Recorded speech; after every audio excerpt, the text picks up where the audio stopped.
प्राणाय स्वाहा ॐ अपानाय स्वाहा ॐ व्यानाय स्वाहा ॐ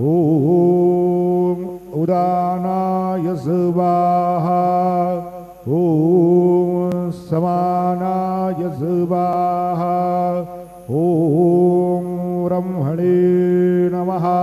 नैवेद्यमध्ये पानीयं समर्पयामि पुनर्नैवेद्यं निवेदयामि।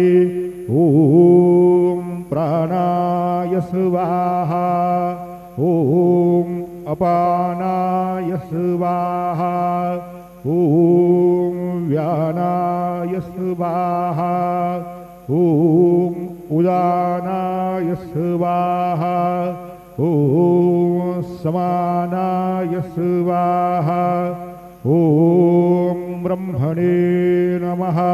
नैवेद्यं समर्पयामि हस्तप्रक्षालनं समर्पयामि मुखप्रक्षालनं समर्पयामि।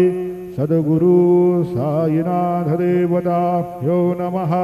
चरणकमले प्रार्थनापूर्वक नमस्कारं करोमि। तथा च मङ्गलनीराञ्जनदीपं दर्शयामि।